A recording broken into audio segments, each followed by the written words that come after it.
Dans le sport, qu'il soit amateur ou professionnel, il y a une catégorie de personnes dont on parle finalement assez peu. Pourtant, sans elles, beaucoup d'événements n'existeraient tout simplement pas. Les bénévoles. Le CrossFit, il n'échappe pas à cette règle. Avec plus de 250 compétitions organisées chaque année en France, le bénévolat est devenu un véritable pilier de ce sport. Mais à mesure que le CrossFit grandit et que les événements se multiplient, une question se pose. Est-ce que les bénévoles sont aujourd'hui reconnus à leur juste valeur ? Faut-il aller plus loin et professionnaliser certaines fonctions, notamment celle de juge ? Comment attirer, former, fidéliser celles qui permettent à notre sport d'exister ? C'est autour de ces questions que nous allons tenter de répondre aujourd'hui.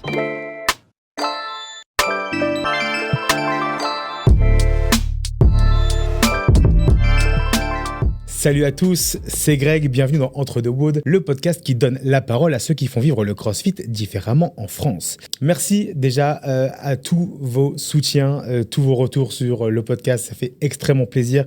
Le podcast, il est disponible partout sur toutes les plateformes d'écoute, que ce soit Apple Music, Deezer, Amazon Music, Spotify et évidemment en vidéo sur YouTube. Votre soutien est très important, n'hésitez pas à vous abonner et activer les notifications, ça m'aide énormément. Mon invité du jour, il fait partie de ces visages que tous les compétiteurs connaissent. Il a foulé les plus grands floors de la planète, les French Throwdown, les Rogue Invitational et même les CrossFit Games, le tout en n'étant pas un athlète. Il a validé des performances incroyables et il a distribué des no-reps aux plus grands athlètes de ce sport. Mais aujourd'hui, son plus grand combat ne se joue pas sur le floor. Il tente de faire reconnaître un rôle essentiel, celui des bénévoles et les juges dans le développement du CrossFit. Mesdames et messieurs, j'ai le plaisir d'accueillir César Carquera. Salut César, comment tu vas ? Greg, ça va et toi ? Écoute, je vais très bien, je te remercie. Je suis vraiment ravi que tu aies accepté de venir participer à Entre deux Woods. Tu es ici chez toi. Plaisir tu partagé. fais comme tu veux. Je te propose, on va revenir sur ton parcours, savoir comment tu as découvert le CrossFit, comprendre comment tu es devenu l'un des juges internationaux les plus reconnus du circuit et parler de ce combat qui t'anime aujourd'hui, donc donner aux bénévoles et aux juges la place qu'ils méritent dans le monde du CrossFit. Est-ce que ça te va ? Ça marche. J'ai une question qui me brûle les lèvres depuis le début, depuis que je sais que tu participes au podcast. À qui as-tu mis ta no-rep la plus célèbre ? Alors, il y en a une que j'ai mis, mais je pense qu'elle n'est pas passée en caméra. C'est à Tia, Toumi, Ouais. au Rogue Invitational, sur mes premiers Rogue Invitational en 2023. Et sinon, celle qui est passée en Mondovision, je pense que c'est celle que je mets à CrossFit Invictus en finale des Games 2023, toujours, sur un handstand walk de Jorge Fernandez. Ok. Ouais, celle-là reste marquée, ouais. Et ça fait quel effet de mettre une no-rep comme ça, genre par exemple la Tia Claire Tommy ? Est-ce qu'il y a un stress avant de dire no-rep ou pas du tout ? Tu dis ouais, c'est le... Non, puisque la no-rep, je lui mets sur un log muscle-up. Donc, elle passe pas en support sur le log. Donc, c'est plus un muscle-up. Après, par contre, si on revient sur CrossFit Invictus, la no-rep y est dans le sens où le gars, au départ de son handstand walk, il a le doigt sur la ligne. Ok. Et même chose, tu as 1/10 de seconde pour voir le doigt, pour le dire à l'athlète, Ok. et pour qu'il redescende et qu'il fasse le chemin inverse. César, on ne se connaît pas beaucoup, sauf sur les floors de compétition. Ouais. En 30 secondes, raconte-nous qui tu es, ce que tu fais dans la vie. Alors, j'ai 44 ans. Je travaille dans le nettoyage industriel. Okay. Je suis des Yvelines, Trappes. Et puis, voilà, j'ai vu que tu avais été cuisinier. Ouais, je suis cuisinier de métier, ouais. Ok. Tu as fait, notamment, je crois, une belle maison, la brasserie Lip. Ouais, j'ai travaillé pendant 5 ans à la brasserie Lip. Très belle maison, très bonnes années. Ok. J'ai pu cuisiner pour du beau monde là-bas.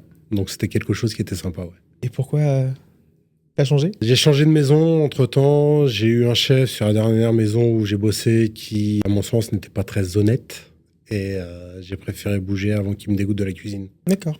Et la solution de facilité, c'est vu que j'ai un oncle qui travaille dans le nettoyage, qui est de société de nettoyage, je me suis redirigé là-dedans. J'ai travaillé avec mon père et mon oncle pendant 15 ans. Et puis, depuis septembre, je vois un peu comment ça se passe ailleurs. Ta rencontre avec le CrossFit, c'était quand ? Alors, ma rencontre avec le CrossFit, c'était début 2017. Je cherchais un sport pour perdre du poids, même si depuis un certain temps, ça se voit pas trop.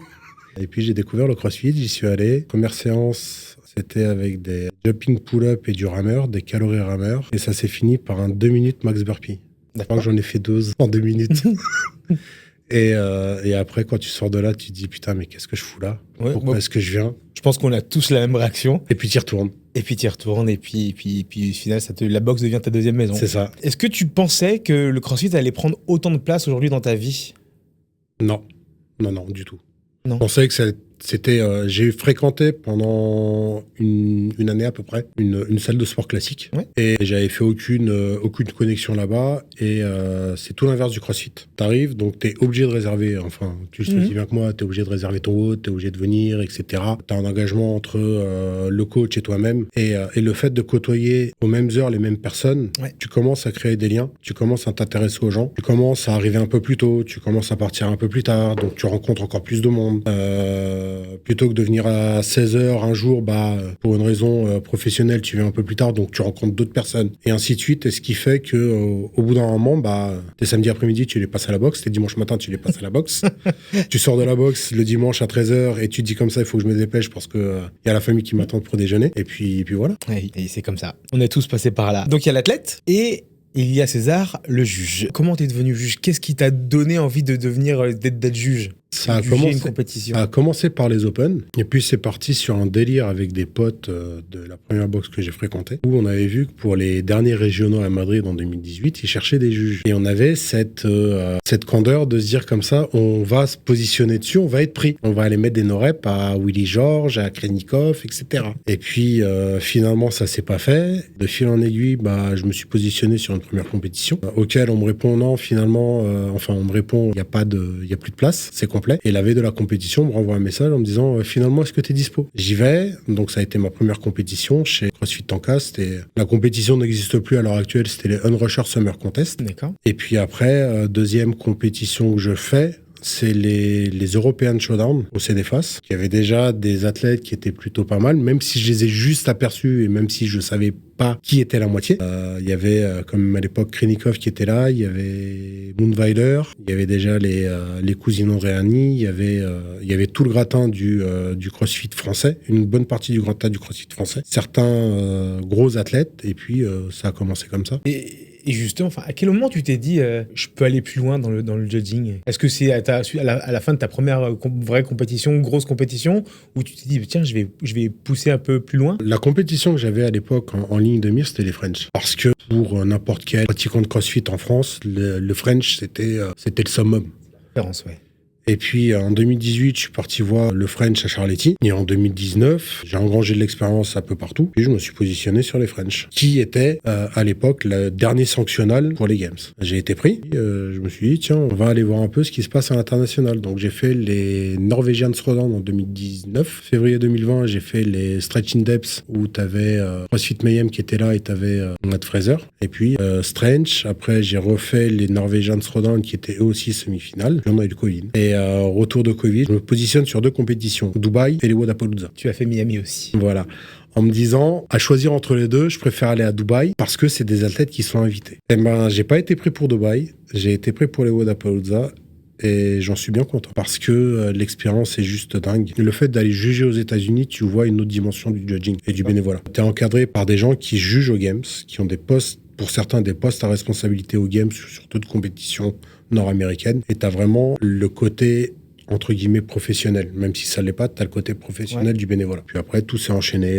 Après, c'est d'engranger de l'expérience et voir si l'expérience engrangée te débloque des portes pour aller juger sur ces grosses compétitions-là. Comment tu t'es formé au judging, justement? En faisant des compétitions. Parce que je sais qu'il y a une certification CrossFit, le Judge Course Trainer, je crois, ou Training, il y a ou truc comme ça. le Judge Course, ouais. Le Judge Course. Maintenant, il y en a même 2. Il y a le Judge Course et il y a le Judge Course Advanced. Le Judge Course, c'est la seule certification qui permet à une personne de dire qu'elle est juge CrossFit. Sans ça, j'estime que t'as pas à avoir ce titre-là. C'est ce qui permet d'arriver en compétition et de dire comme ça, je suis juge. Même si elle t'apprend pas grand-chose, mais c'est ce qui, aux yeux de CrossFit, te permet de pouvoir juger pendant les Open, de pouvoir juger pendant les semi-finales ou pendant les quarts de finale et de pouvoir juger certaines compétitions. Il y a certaines compétitions, toutes les compétitions... Ils te le demandent? Ouais. Ok. Toutes les compétitions licenciées CrossFit demandent le Judge Course ou le Judge Course Advanced aux bénévoles qui viennent juger. Et après, c'est en pratiquant, en allant sur des compétitions, en jugeant en présentiel. Juger sur une vidéo, c'est une chose. Juger en présentiel, c'est une autre chose. Vidéo, tu peux mettre sur pause, tu peux revenir en arrière. Alors qu'en live, c'est... instantané. C'est instantané. Faut être sûr de soi, quoi. Faut être sûr de soi. Tu peux faire ou défaire la saison d'un athlète. T'as ce pouvoir-là.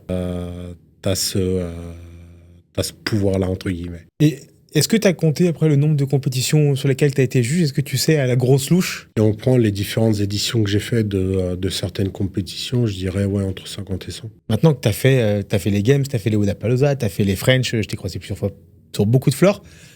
C'est quoi la prochaine étape de ta carrière de judging, justement? C'est bon, ça, non? Je visais à l'époque, les Games. J'ai eu la chance, et là je sais que certains vont un peu râler, mais j'ai eu la chance d'y aller 2 fois sans avoir le level 1. Ok. J'ai eu la chance d'aller 2 fois au Rogue Invitational sans avoir le level 1. Et j'ai pas le but d'arriver et de me dire comme ça, je veux être juge à telle compétition. Je veux juste kiffer, voir les potes, passer du bon temps, aider la communauté, aider la compétition et faire en sorte que tout se passe bien. Tu parles de compétition, de communauté, etc. Si on va dans le côté pratique, ça se passe comment un week-end de juge avec César Cascara? Un week-end de juge? Ouais, ça se passe comment? T'arrives quand? Ça dépend des compétitions. Si on prend par exemple le cas des French, je suis arrivé au Tremblay en France le jeudi après-midi. On avait l'enregistrement des bénévoles avec la récupération du pack, les réunions, enfin les discours de bienvenue, etc. Plus de ça, j'avais un poste entre guillemets à responsabilité pendant le week-end où j'étais team leader. Donc j'avais une équipe de 20 personnes à gérer, ou à driver plutôt, c'était même pas à gérer, c'était à driver. Les week-ends de compétition, c'est du entre 6h30 et 7h. Et pour les compétitions qui peuvent finir le plus tard, ça peut être 20h, 21h. Ça fait des grosses journées, ouais. Ça fait des grosses journées, ouais. Surtout sur 2-3 jours, souvent. Et en règle générale, on se lève plutôt pour aller en compétition que pour aller bosser. En général, ouais. Comment se fait la logistique? Est-ce que c'est toi qui prépares tout de ton côté, ou est-ce que tu as des choses prises en charge par les organisations de la compétition ou pas du tout? Ça dépend des organisations, ça dépend du poste que tu occupes. On va partir sur un poste de juge. En règle générale, si c'est en région parisienne, la question ne se pose pas. Si c'est en dehors de la région parisienne, je vais prendre un autre cas des Mayennes. On s'est occupé de réserver un logement avec ma compagne. On fait le déplacement veille de la compétition pour être sur place pour l'enregistrement, etc. Si on a la possibilité, on partage le logement avec d'autres personnes, surtout quand on va à l'étranger. Et puis, on essaye au maximum de limiter, de partager les frais. Sauf les frais de voyage, mais ça, oui, voilà. Okay. Mais les frais d'hébergement, on essaie au maximum de les partager. Que ce soit une charge la moins lourde possible pour chacun. Tu es un juge connu, reconnu. Est-ce que c'est pas frustrant d'un côté en se disant ouais, j'aurais bien aimé être sur le floor, mais en tant qu'athlète? Est-ce qu'il n'y a pas ce côté un peu une petite frustration ou une envie ou pas du tout? Non, puisque tu as une autre... T'as une autre relation avec l'athlète. T'es à côté de lui, tu l'accompagnes entre guillemets, même si c'est pas de l'accompagnement. T'es à côté de lui, tu vérifies si ce qu'il fait est conforme à ce qu'on demande ou pas. J'ai été une fois athlète. C'est pas la meilleure expérience que j'ai vue en compétition. Je suis bien là où je suis. Tu parles d'accompagner l'athlète, justement, et dans toutes les compétitions, on voit souvent des athlètes qui soient connus ou absolument inconnus au bataillon, qui sont pas d'accord avec certaines décisions des juges. Est-ce que tu aurais un conseil à donner aux juges, justement, pour affirmer leurs décisions auprès d'un athlète qui soit connu ou pas du tout? Et être sûr de soi. Mais comment on est sûr de soi quand on est juge? En étant confiant de ce qu'on a dit et de ce qu'on a fait. De nature, je suis quelqu'un qui est avec pas beaucoup de confiance en moi. Je suis quelqu'un de plutôt réservé, plutôt timide. Le judging m'a pas mal aidé. De m'affirmer, de savoir qui je suis, de savoir ce dont je suis capable de faire, etc. Quand tu montres à un athlète, t'es sûr de toi, il va pas remettre ta décision en cause. Alors que si, à contrario, tu fais no rep, pourquoi?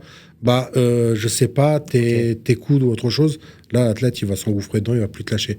Alors que si tu lui dis no-rep, tes coudes, il va se dire, bon, le gars, il sait de quoi il parle. Okay. Quelle est la no-rep la plus difficile à donner? Est-ce que c'est à un débutant? Est-ce que c'est à une star? Est-ce que c'est à un ami? Un Français? Bonne question. Je te laisse réfléchir. Pour ceux qui nous écoutent, no-rep, c'est dans le langage juge et crossfit, dire no répétition, no repetition, dire que l'athlète à qui on demande un mouvement exécute mal le mouvement. J'aurais tendance à dire que la no-rep la plus difficile à donner, sans enlever tout le mérite qu'ont ces personnes-là, c'est un athlète adaptif. Quelqu'un à qui il manque un bras, quelqu'un à qui il manque une jambe, ou qui a une déficience quelconque. Quand tu le vois descendre sur son squat et que son squat il est pas parfait, et qu'on dit comme ça, si son squat il est pas bon, faut que tu mettes no-rep, t'as peut-être parfois tendance à dire comme ça, ouais mais il fait l'effort, ouais mais il manque 1 millimètre, ouais mais la rep elle est pas là. Donc c'est vrai que j'aurais tendance à dire peut-être à quelqu'un d'adaptif, mais après en ce qui concerne les amis, en ce qui concerne les stars, je vais pas dire que j'ai aucune pitié. J'aurais tendance à dire que les personnes que je connais et pour qui je sais comment elles bougent et ce qu'elles peuvent faire, j'aurais peut-être un peu moins d'indulgence. Mais après, même chose à un athlète pro, pour qui c'est le métier, quand tu vois quelqu'un qui doit savoir faire un squat, mais qui te fait pas un squat, bah t'as aucune pitié, tu lui dis non, c'est pas bon. Ça marche pas. Merci César. Avant qu'on parle du sujet qui nous anime, je te propose de te détendre avec le jeu que tu connais. Vas-y. Le quiz entre deux woods. Tu connais le principe, t'as 60 secondes, un max de questions, un max de réponses. Ok. Est-ce que t'es prêt? Vas-y. Ton PR au back squat. 175. Ton temps au Fran. Oula, c'était un Fran modifié, ça devait tourner aux alentours des 3 minutes et quelques. Ton PR au front squat. 135. Ta compétition préférée en tant que spectateur. Les ROG. En tant que juge. Pour la compétition en tant que telle, les ROG, et pour tout ce qu'il y a autour, les Wodapalooza. Ton temps au Grace. 2 minutes et quelques. Ton crossfitter préféré. Pour la légende Rich. Ton max au clean. 110. Ton max au snatch. Une mobilité en carton, 75. Snatch ou clean. Clean. Toast to bar ou pull-up. Pull-up parce que les Tosubar, ça passe pas. Muscle up ou handstand walk. Ni l'un ni l'autre. J'ai déjà du mal à marcher sur mes pieds. Le mouvement que tu préfères. Deadlift. Le mouvement que tu détestes. Je te dirais snatch, mais c'est quelque chose que j'essaie d'apprivoiser. Claudia Gluck ou Victor Hofer. Allez, Vico. Myriam Von Reur ou Amy Kringle. Amy. Eco-bike ou rameur. Ah, tu fais 750K d'éco-bike, t'es vacciné, donc Run ou eco-bike. éco-bike. Kettlebell ou dumbbell. Dumbbell. Combien de fois Willy George s'est qualifié au CrossFit Games. Et plus, c'est 3 ou 4. Metcon ou Nano. Ah, et Nano, parce que les dernières sont pas mal. Annie ou Cindy. Cindy. Rope climb ou wall walks. Rope climb. Rep ou no rep. Rep. Merci César. César, je voudrais qu'on évoque maintenant ce qui te tient à cœur. Tu mènes un combat précis aujourd'hui, celui de faire reconnaître le travail des bénévoles lors des compétitions. Tu nous expliques? L'idée a commencé au Wodapalooza avec une amie Caro, avec qui on a monté l'association, où on s'est rendu compte que il y avait déjà des associations de juges qui existaient en France. Pendant un temps, il y en avait 2. Il y avait les French Judges, qui a cessé d'exister, et il y a YouJudge, qui est plutôt basé dans le sud-ouest, même si ils occupent un peu tout le territoire français aujourd'hui. Et puis on se rendait compte qu'il n'y avait pas d'organisme qui proposait l'ensemble des services nécessaires à une compétition, que ce soit les juges, que ce soit les builds, que ce soit les shepherds, que ce soit les médics, que ce soit le scoring, etc. Et on s'est dit, ça pourrait être pas mal de proposer, je vais pas dire un service complet, mais de pouvoir avoir des personnes référentes à chaque poste pour une compétition. Si jamais demain il y a une compétition qui veut se créer et qui a personne pour gérer le build ou pour gérer le scoring ou pour gérer les juges, eh ben on a des personnes qui ont fait certaines des plus grosses compétitions nationales et aussi internationales, qui ont cette capacité-là et avec qui on peut mettre en contact avec l'organisation. D'accord, donc tu as créé une association qui s'appelle Shadow Gang. Ouais. D'accord, avec donc Anthony et puis Caroline. Alors, à la base du projet, il y a Caroline et moi. Ouais. Anthony nous a rejoints. Après, 2 autres personnes, 2 autres filles qui nous ont rejoints. Une qui s'appelle Bénédicte et Andrea qui est en région parisienne. Donc, c'est les 5 personnes qui composent le bureau. Et du coup, est-ce que Shadow Gang a fait bouger les choses? Le Shadow Gang a fait bouger les choses. J'aurais tendance à dire non. Maintenant, on commence à être écouté. On commence à dire aux compétitions et à montrer aux compétitions qui peut faciliter la vie du bénévole. Ouais. Et les compétitions commencent à apporter un peu plus d'attention là-dessus et à faire un peu avancer les choses. Est-ce que tu as remarqué que au fur et à mesure, donc ça fait un moment que tu es sur le circuit, est-ce que tu as remarqué qu'au fur et à mesure, il y a de moins en moins de bénévoles? Oui. Comment tu l'expliques? Alors, soit par la considération que les bénévoles peuvent avoir de certaines compétitions, soit par de la lassitude de voir que c'est tout le temps la même chose. Est-ce que c'est quoi le problème? Est-ce que c'est le recrutement? Est-ce que c'est la fidélisation?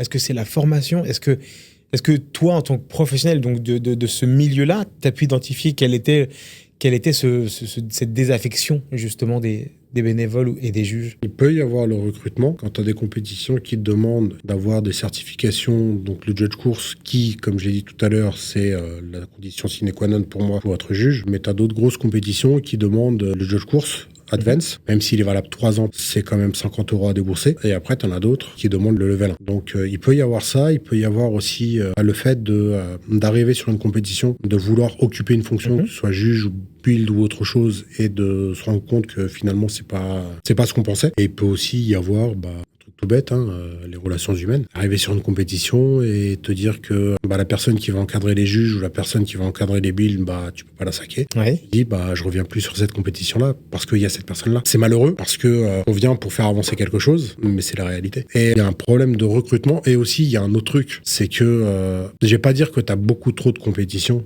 mais t'as énormément de compétitions en jeu. On a tous les week-ends. On a tous les week-ends. Voire 2 par week-end. C'est ça. Des fois, tu peux même avoir 2 compétitions sur une même zone géographique, sur le même week-end.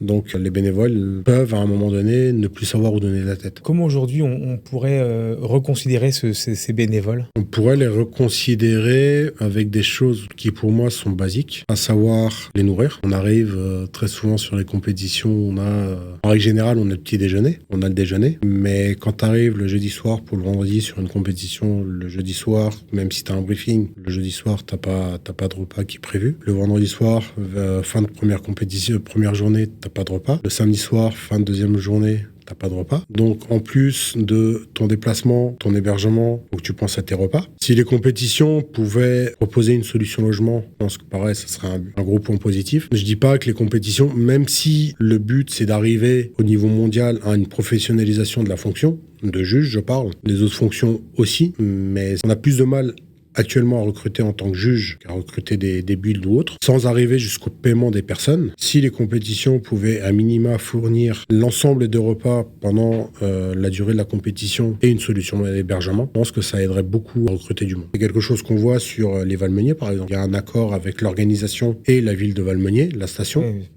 Où, alors certes, c'est une compétition qui dure 4 jours, mais les bénévoles sont logés. En dortoir, certes, mais ils sont logés.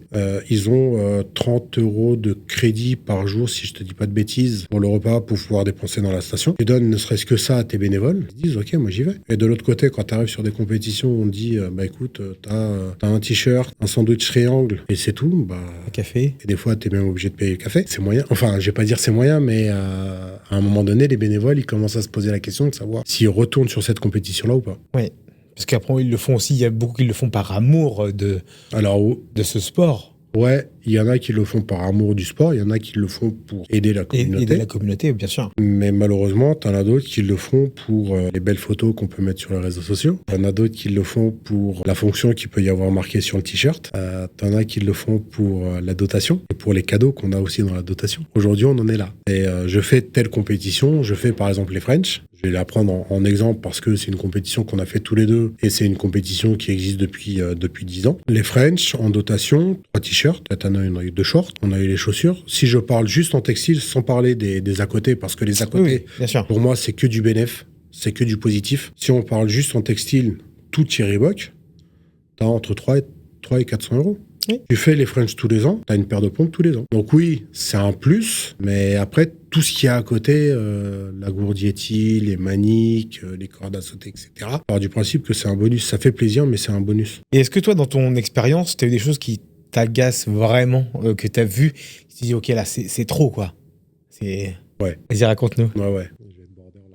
Sois border, écoute, on est là, c'est libre, la parole, elle est ouverte. Il y a une question que j'aimerais poser aux athlètes, c'est est-ce qu'ils seraient prêts à payer un peu plus cher leur inscription ou est-ce qu'ils seraient prêts à recevoir un peu moins de cash price et que cet argent-là serve aux bénévoles, serve à nourrir les bénévoles, serve à héberger les bénévoles et servent à reconsidérer entre guillemets le bénévole. Quand tu vois des compétitions avec des cash price à plusieurs dizaines de milliers d'euros et que tu sais comment sont traités les bénévoles, comment ils sont nourris, etc., tu te demandes s'il y a un juste milieu. Donc toi, tu proposes une espèce d'équité, un retour un peu plus, voilà. Même chose, si on reprend par exemple les French, entre la dotation qu'ont reçu les bénévoles au French et la dotation qu'ont reçu les athlètes, j'aurais tendance à dire que c'est 50-50.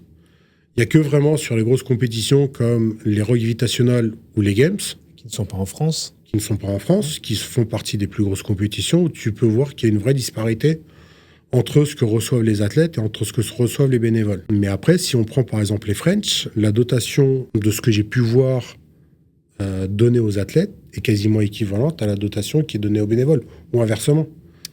Mais de l'autre côté, quand tu arrives sur des compétitions où on donne beaucoup de choses aux athlètes, on les héberge, on leur donne des réductions sur les hébergements, etc. Et de l'autre côté, le bénévole, il a un sandwich, un t-shirt et c'est tout. J'ai envie de dire, les gars, c'est le bénévole qui fait en sorte que votre compétition se passe bien.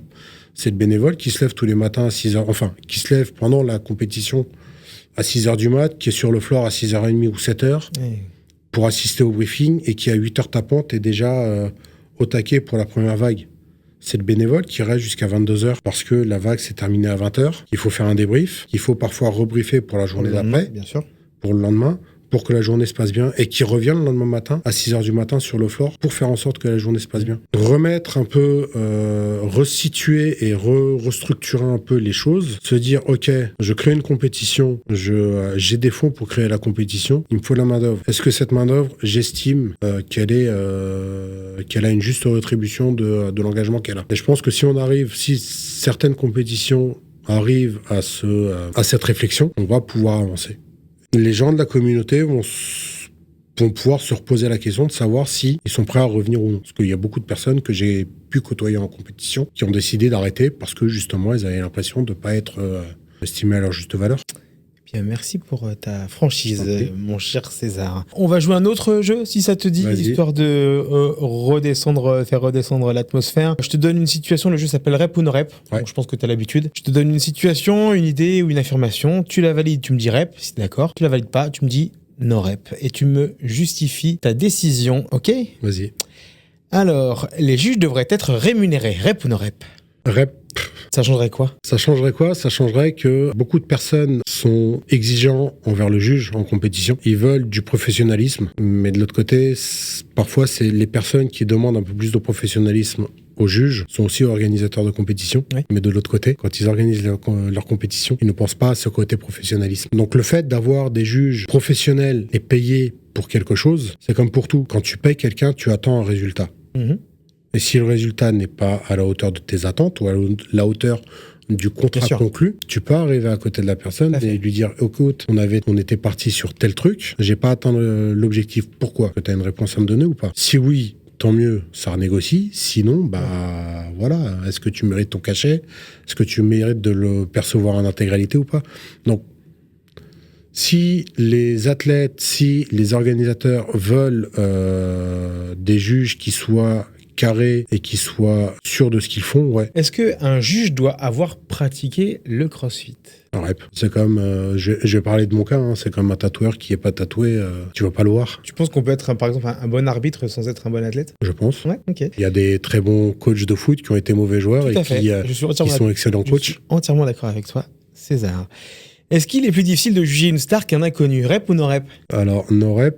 Parfois, c'est plus difficile de juger un inconnu ou de juger quelqu'un qui a, sans aucun dénigrement, un niveau scaled, parce qu'il va avoir l'habitude de bouger d'une certaine façon. Oui. Parce que des fois, les coachs dans les box, sur certains athlètes, sur certains profils, ne veulent pas se prendre la tête. Mm-hmm. Donc, ils le laissent bouger comme ils le veulent. Et quand ils arrivent en compétition, ils bougent pareil, mais tu leur mets une no-rep et ils comprennent pas. Ouais. Et ils disent comme ça, ouais, mais moi, j'ai l'habitude de faire ça comme ça. Non, mais non. Ouais.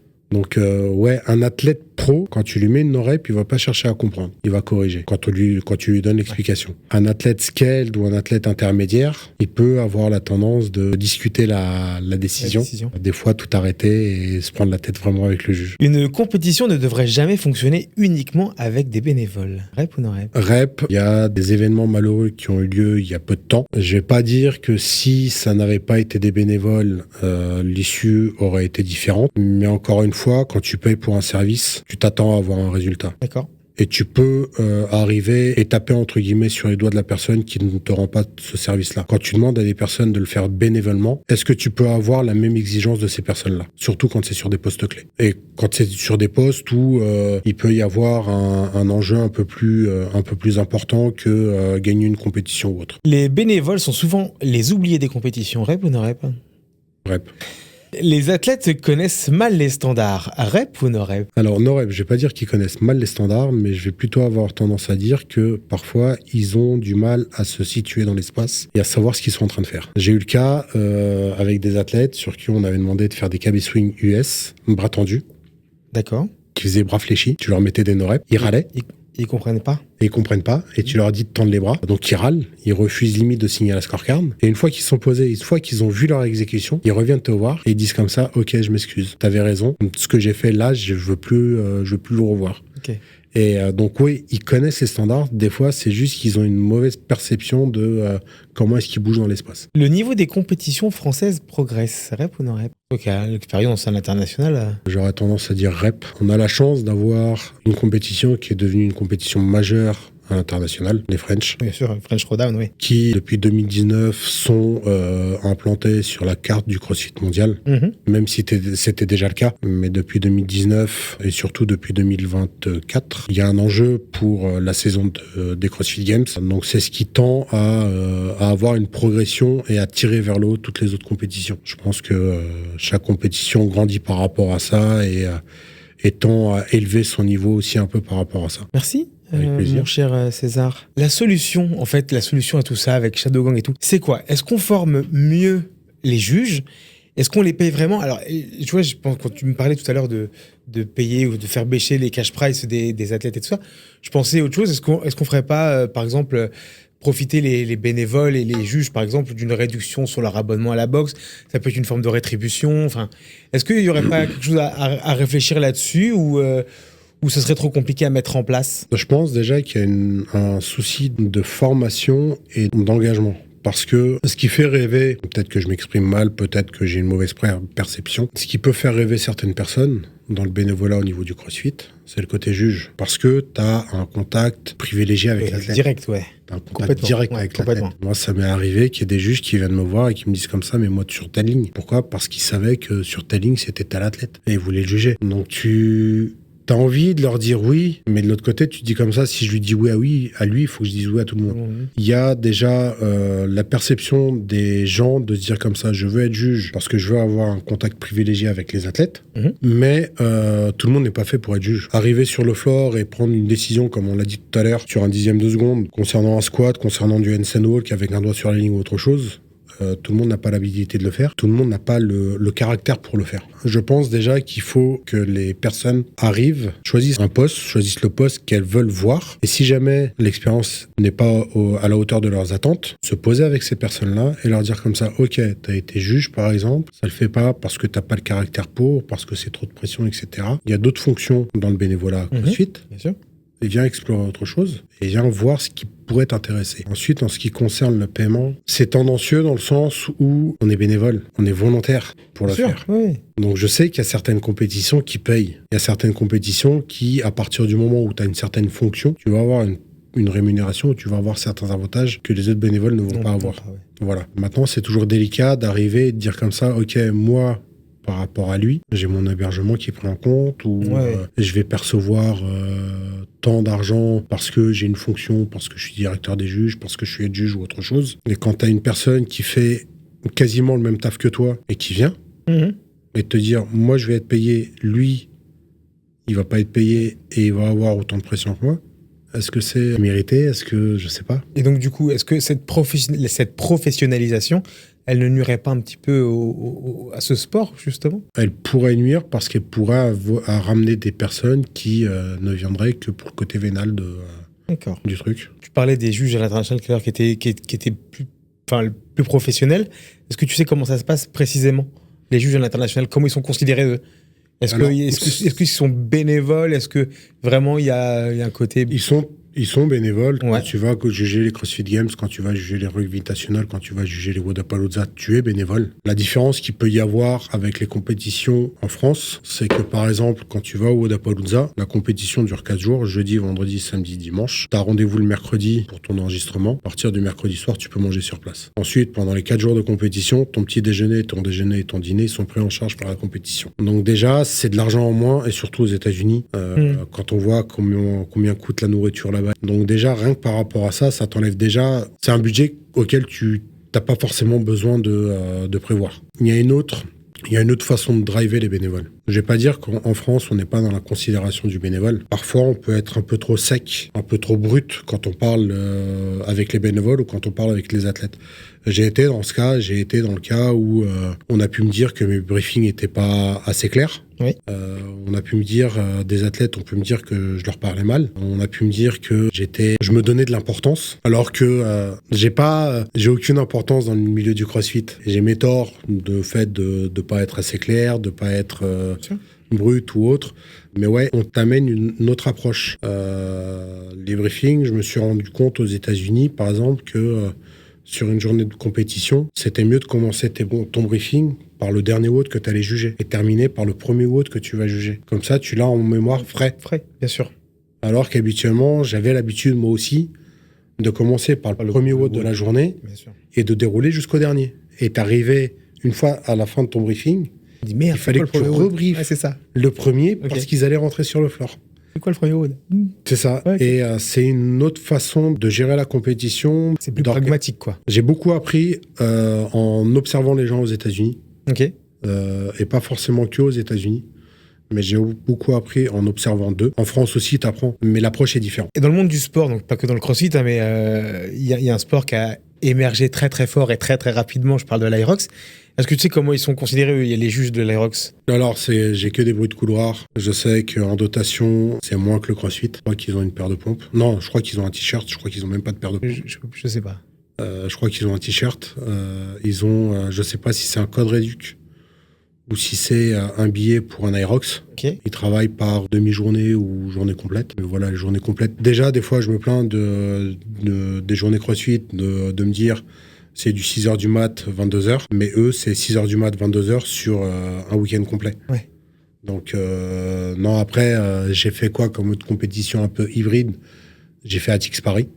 Ouais. C'est assez dense. On est habitué en CrossFit à avoir au maximum 20 couloirs, 20 lignes sur un floor. Ouais. Je crois qu'à ATX Paris, on était à 40 lignes. Pas pareil. Pas pareil. Ouais, c'est très dense. La physique n'est pas la fatigue n'est pas la même. Ouais, je comprends. Qu'est-ce que les athlètes pourraient faire dès ce week-end par rapport à leurs juges, pour améliorer leur relation avec eux? Pour certains, des fois, ne serait-ce que dire bonjour à un juge, leur donner un petit signe de tête, ça pourrait être pas mal. Un fist bump. Un check, ouais. Ça pourrait être pas mal. Après, je comprends qu'ils arrivent sur leur couloir, ils sont concentrés. Mais des fois, ne serait-ce qu'à juste un tout petit regard, un hochement de tête, l'air de dire « je sais que t'es là, je t'ai vu », ça pourrait être pas mal. Au niveau des vidéos, je dirais revoir ses WOD, voir si on voit bien tous les mouvements, voir s'il n'y a pas un objet qui obstrue le judging que va faire la personne de l'autre côté de son écran. Voir si l'orientation du téléphone est la bonne. Pas être obligé d'avoir son écran comme ça et de te retrouver en train de juger comme ça parce que le mec il pivote son téléphone. Mais quand il pivote son téléphone, l'image pivote sur le téléphone mais pas sur la vidéo. Est-ce que tu serais pas en train de dire en sous-entendu qu'au final on n'est que des humains, alors c'est ça. Soyez plus chill les gars. C'est ça, on est que des humains. Si les athlètes peuvent avoir tendance à leur demander qu'on ait de l'indulgence pour eux sur les mouvements ou autres, et ils ont aussi pour les bénévoles qui sont en face de vous. Si demain CrossFit France te donnait les clés du camion et un budget, illimité, c'est quoi la première mesure que tu mettrais en place pour les bénévoles? Les repas, l'hébergement. Ok. Sans hésitation. Allez, je te propose un dernier petit jeu avant de terminer cet épisode. Je veux que tu réponds du tac au tac. D'accord ? Je vais essayer. Un bon juge, c'est quoi ? Quelqu'un de consciencieux. Le meilleur athlète à juger ? Ne serait-ce que pour son côté sympathique, Chandler Smith. Ou Noah Olsen. Le plus pénible ? La star du canton. La star du canton. Le mouvement le plus mal exécuté que tu aies pu voir ? Le mouvement le plus mal exécuté que j'ai pu voir ? Des front tracks à l'AKB. Ok. Le meilleur event à juger? Le meilleur event à juger? Moi, j'ai tendance à être plutôt team, parce que les teams, c'est le chaos, et j'aime bien le chaos. Ton meilleur souvenir? J'en ai beaucoup. Le meilleur? Je fais une grosse dédicace à mon pote Kevin, qui est aux États-Unis, qui m'a donné la chance de me donner le couloir 5 sur l'event final des CrossFit Games en 2023. Il y avait qui sur ce couloir 5? Il y avait CrossFit Invictus, et j'ai une très belle photo avec eux. C'est beau. On voit pas ma tête, mais je sais que c'est moi. Et cette photo, t'es à tout l'or du monde. C'est ça. César, donc dernière situation. On est vendredi soir. Tu dois partir arbitrer une compétition, juger une compétition. Tu sais que tu vas passer 3 jours debout ou à genoux, que tu seras pas payé, que tu rentreras fatigué, que tu prendras probablement quelques critiques de la part de ta femme. Est-ce que tu te donnes une rep ou une no-rep ? Je me donne les deux. Je me donne une rep pour avoir aidé la communauté et avoir participé au bon fonctionnement de la compétition. Mais je me donne une rep parce que c'est du temps que j'aurais pu profiter avec d'autres personnes qui me sont chères et que je préfère passer ailleurs. Alors pourquoi tu continues ? Parce que j'aime ça. Et parce que ça m'a permis de visiter. Je vais pas dire de visiter parce que j'en ai visité aucun. mais d'aller juger dans des pays à l'étranger. Ça m'a permis de rencontrer des personnes étrangères que j'aurais jamais rencontrées si j'avais pas été juge. De repartir d'une compétition et de regarder les gens et de leur dire comme ça quand est-ce qu'on se revoit. De marquer un rendez-vous avec ces personnes-là, même si des fois c'est des gens que je vois au Rogue Invitational et que je sais qu'il va se passer 1 an avant qu'on se revoie. Mais l'objectif, il est déjà fixé. Le point de rendez-vous, il est déjà fixé. Merci beaucoup, César. Avec plaisir, merci à toi. C'était tout entre deux Wood. Merci infiniment d'être venu. Écoute, je t'applaudis. C'était un très agréable moment. J'espère que tu as passé un moment, toi, de ton côté. Tout à fait. C'est quoi tes prochaines compétitions? Battle Cancer, Paris. Ouais. J'aurai le plaisir de t'y retrouver. Voilà. On va sortir nos plus beaux chapeaux. Exactement. Il y a Battle of Normandie. Et on termine avec Marseille Throwdown. Allez. Juillet, début août. De quoi occuper les week-ends. C'est ça. Merci pour ta franchise, ton honnêteté. Si jamais vous voulez en savoir plus sur l'association de César, sur les juges, suivez Shadowgang et César sur les réseaux. Posez-lui toutes les questions, il sera un plaisir de vous y répondre. Et si je peux rajouter, venez discuter avec moi. Je peux paraître froid. Je peux avoir une mine d'ours mal léché, mais je mords pas, promis. Cet homme est un amour. Merci encore une fois pour votre soutien. Vos retours comptent énormément pour moi, alors n'hésitez pas à me dire de ce que vous pensez de Entre deux Wood. On se retrouve très vite pour un nouvel épisode d'Entre deux Wood. À très vite, c'est tout pour moi, c'était Greg. Ciao.